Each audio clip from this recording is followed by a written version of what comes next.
दोस्तों, हर व्यक्ति को अपने किसी भी उम्र के पड़ाव में सबसे जरूरी होता है दिमाग को शांत रखना। और स्पेशली अगर आप एक स्टूडेंट हो तो आपके लिए मन शांत रखना बहुत ही इम्पोर्टेंट है। एक बड़ी सफलता पाने के लिए, स्टूडेंट लाइफ में सक्सेस पाने के लिए सबसे जरूरी है आपका दिमाग कितना शांत है। आज के इस वीडियो में हम जानेंगे कि कैसे भगवान बुद्ध ने बताया कि अपने मन को कैसे शांत रखा जाए। यदि आप कोई जॉब की तैयारी कर रहे हैं, यदि आप अभी तक एक स्टूडेंट हो, तो ये वीडियो आपके लिए बहुत ही इम्पोर्टेंट होने वाली है। और इस वीडियो के लास्ट में हम जानेंगे कि शांत दिमाग को हम अपने पढ़ाई में कैसे इम्प्लीमेंट करें ताकि एक पावरफुल एनर्जी के साथ हम अपनी पढ़ाई कर सके। तो कहानी शुरू होती है गौतम बुद्ध और एक सेठ से।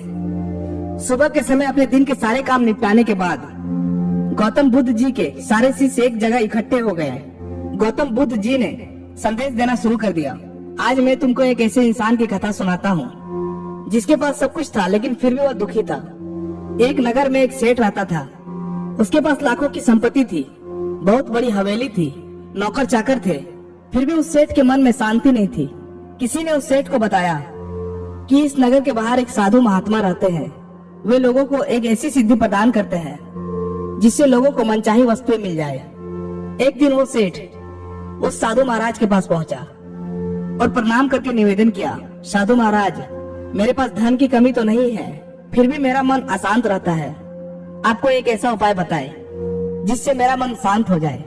सेठ ने सोचा कि साधु बाबा उसको कोई ताबीज देंगे या फिर कुछ और कर देंगे जिससे उसकी इच्छा पूरी हो जाएगी और उसका मन हमेशा के लिए शांत हो जाएगा। लेकिन साधु महाराज ने ऐसा कुछ भी नहीं किया, बल्कि अगले दिन सेठ को धूप में बिठाए रखा और फिर अपनी कुटिया में आराम से छाये में जाकर बैठ गए। गर्मी के दिन थे, सेठ का बुरा हाल हो गया। उसको बहुत गुस्सा आ रहा था, लेकिन उसने खुद को किसी तरीके से शांत रखा। दूसरे दिन साधु महात्मा ने कहा, आज तुम्हें दिन भर खाना नहीं मिलेगा। भूख के मारे दिन भर सेठ के पेट में चूहे कूदते रहे, लेकिन अन्न का एक दाना भी उसके पेट में नहीं गया। और उसने यह भी देखा कि साधु ने तरह तरह के पकवान अपने सामने रखकर बैठकर बड़े आनंद से खाए। सेठ उस रात बहुत परेशान रहा। वो बिल्कुल नहीं सो पाया। वो रात भर यह सोचता रहा कि साधु तो बड़ा स्वार्थी निकला। तीसरे दिन सवेरा होते ही उसने अपना बिस्तर संभाला और चलने के लिए तैयार हो गया। तभी साधु बाबा उसके सामने आकर खड़े हो गए और उससे पूछा, सेठ क्या हुआ? सेठ बोला, मैं बड़ी आशा लेकर यहाँ पर आया था, लेकिन कुछ भी तो नहीं हुआ।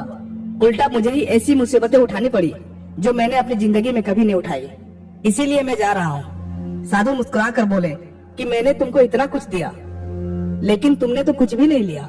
सेठ ने आश्चर्य के भाव से साधु को देखा और बोला कि आपने तो मुझे कुछ भी नहीं दिया। फिर साधु ने बताया कि सेठ, पहले दिन जब मैंने तुम्हें धूप में बैठाया और मैं खुद छाया में बैठा हुआ था, तब मैंने तुम्हें बताया कि मेरी छाया तुम्हारे लिए कोई काम नहीं आ सकती है, लेकिन तुम्हें वो बात समझ नहीं आई। फिर मैंने अगले दिन तुम्हें भूखा रखा और खुद ही बहुत अच्छी तरह से भोजन खाया। उससे मैंने तुम्हें समझाया कि मेरे खा लेने से तुम्हारा पेट नहीं भर सकता है। सेठ, याद रखो, तुम्हें मेरी साधना से सिद्धि नहीं मिलेगी।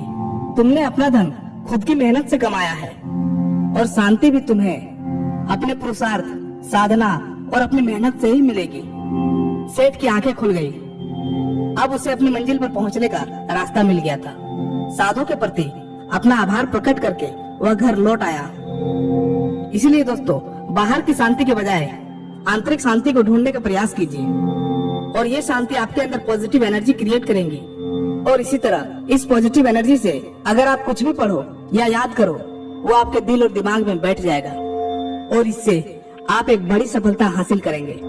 अभी आने वाले वर्ष में बहुत से कॉम्पिटिटिव एग्जाम से अगर आप एक स्टूडेंट हो और एक कॉम्पिटिटिव एग्जाम की तैयारी कर रहे हो, तो सबसे पहले अपने मन को शांत रखो और उसी शांति मन से अपने पढ़ाई में पूरी तरह से फोकस करो। अगर इस बार आपने मेहनत कर लिया तो आप इस बार अपने आप को बहुत कष्ट से बचा लेंगे और एक अच्छी सफलता हासिल करेंगे। अगर इस वीडियो से आपको कुछ सीखने को मिला, अगर इस वीडियो से आपको एक मोटिवेशन मिला, तो आप इस चैनल को जरूर से जरूर सब्सक्राइब करें। फिर मिलता हूँ कोई नेक्स्ट वीडियो में, तब तक के लिए धन्यवाद।